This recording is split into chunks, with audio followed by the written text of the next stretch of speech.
After 3 years, Los Angeles County has finally ended its eviction moratorium, but landlords face new anti landlord laws and eviction protections.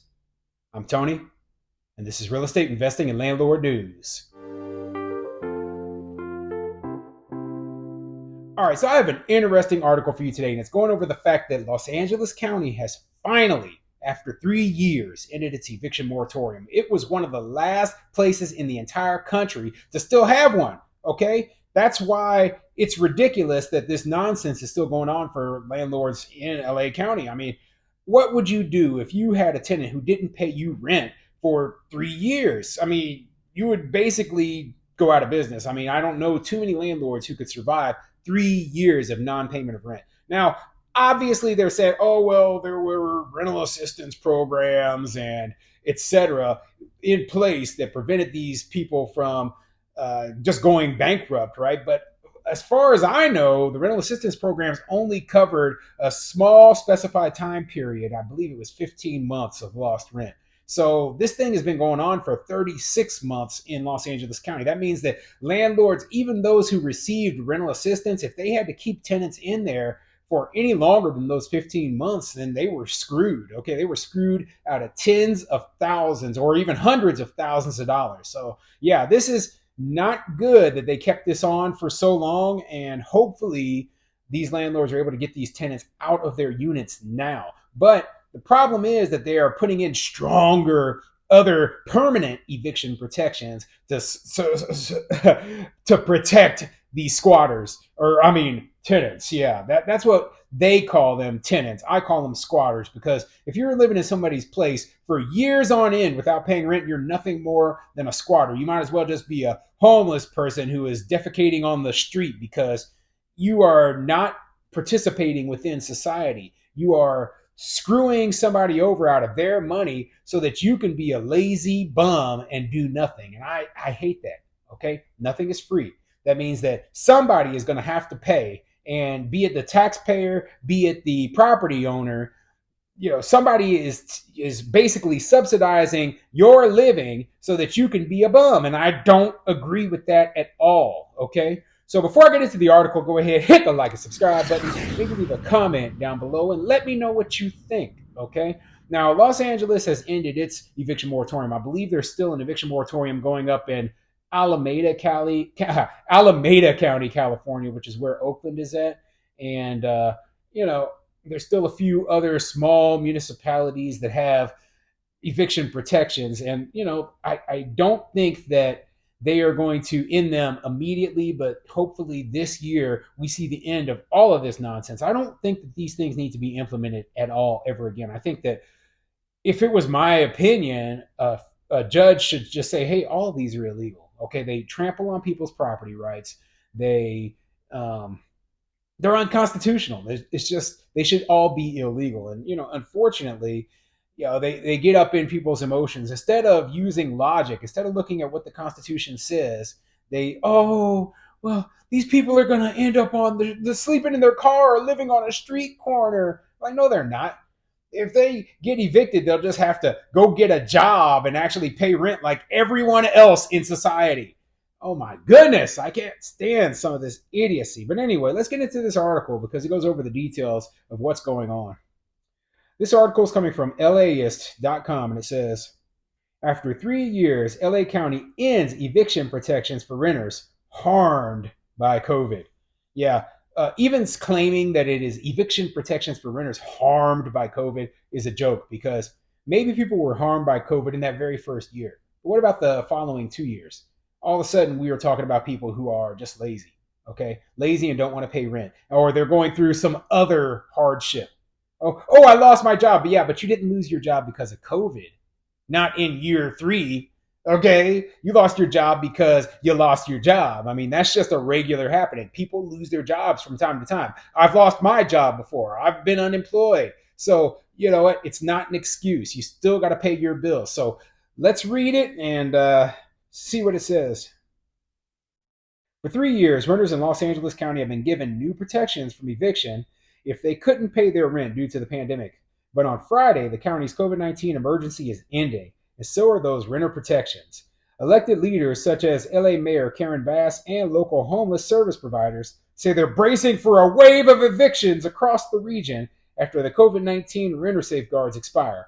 We know that a huge number of people are really hanging on by a thread, said Ann Miskey, CEO of Union Station Homeless Services. What this could do is send a lot of people into homelessness. They always use the homelessness excuse, right? They always use this. Now, I've gone over the statistics before, for those who actually track the number of people who are in shelters, etc. And they say that less than 5% of all people inside a homeless shelter are there because of eviction. Now, keep in mind that the majority of people who are homeless are not in a homeless shelter. The majority of people who are homeless are, they're sleeping with relatives. They find other temporary means to have housing so that they're not on the streets. The majority of people who are homeless are not on the streets or not. And so then the ones who are really in trouble, they're the ones who show up at the shelters. Okay. So, when they talk about people becoming homeless, well, you know what? It's not likely that we're going to see a large number of people suddenly just popping into the homeless shelter. So before they can be evicted, still, they have to go through the entire eviction process. And they're likely to just say, hey, we're going to find somewhere else to live, be it temporarily or permanently, before they are physically removed from the property. So, yeah, they leave a lot of things out, but it's a scare tactic. What they really want to do is they want to garner sympathy. They want you to picture like children and their mom who are sleeping in a tent on a street corner, and like that is the average tenant who is being evicted. No, that's not the case. It's not the case at all. An estimated 246,000 renter households in the LA area were already behind on rent ahead of the Friday deadline, according to the recent U.S. Census Bureau survey data. Growth in homelessness across LA slowed during the pandemic, an unexpected outcome that many researchers attribute to the region's long lasting tenant protections. But the number of people sleeping outdoors still rose in recent years. Despite a massive influx of resources during the pandemic, more than 69,000 people are unhoused across the region on any given night. So, yeah, they're trying to confuse you by putting in these different statistics that seem related to each other but really aren't. So I'm going to go through those right now and tell you exactly why. So they say that an estimated 246,000 renter households in LA area were behind on rent according to this survey, right? So the problem with that statistic is, right, when you are a little bit late with your rent, like let's say you're 5 days late, well, you're going to be one of those 246,000 right there. That doesn't mean that you are going to be evicted. That doesn't mean that you're going to be homeless.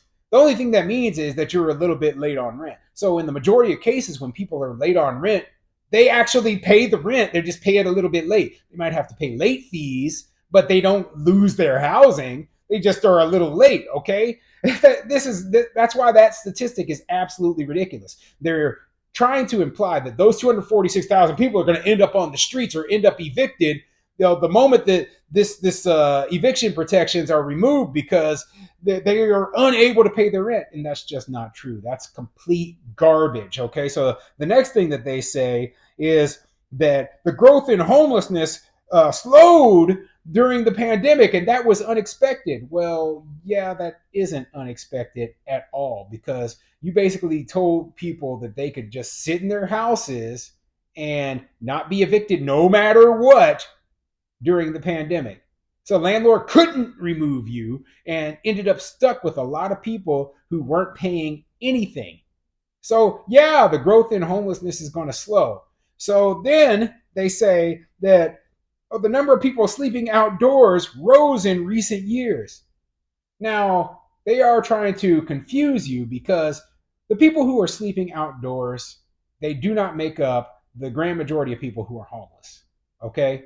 The people who are sleeping outdoors in general, and I'm just being in general here, are people who are suffering from mental health issues and people who are suffering from substance abuse issues. Okay, they're the ones who are mostly sleeping in tents outdoors in the climate. Okay, they are the ones who refuse to go to the homeless shelters that are available and use the resources that are available. They're the ones who might be unable or unwilling to get help so they can get back on their feet. If you'll notice, a lot of people who've been sleeping in these homeless shelters have been homeless for a very long period of time. And you have to ask yourself, why? Why is this person homeless for so long? They were never able to get back on their feet? Well, they might choose to be living out there, okay? And the pandemic really highlighted, this homelessness and drug substance abuse problem. Until now, economic harms from the pandemic served as a defense from eviction for low income renters in LA County who couldn't pay rent on time. Starting Saturday, renters living anywhere in the county will no longer be able to cite COVID 19 as a reason to delay rent payments. So then they go over, of course, some hard luck story from some tenant. I'm not really interested in reading it. Okay. We've all read these stories before. This is a landlord channel. Okay. I cover the issues that are interesting to landlords. And, one anecdotal story is not even slightly it's not relevant. It's just not relevant to what we are going through. Okay, they want to push the impression that all tenants are just like this one who's having a bad time and just had these really bad circumstances thrown at them, and that's not the case. Okay, the truth of the matter is that the majority of the people at this point, after 3 years, if you're not able to pay rent after 3 years, then you are abusing the system. That is my 100% belief. Okay, you are abusing the system. You're taking advantage of the landlord. You're taking advantage of the generosity of the government. You're being lazy, and you need to get off your butt and get back to reality. Okay? We're not a socialist country. This is a capitalist country. That means that you have to pay your way. The government will not take care of you. Okay? The government cannot take care of you. We cannot afford to pay everyone's rent for them. And that's the truth.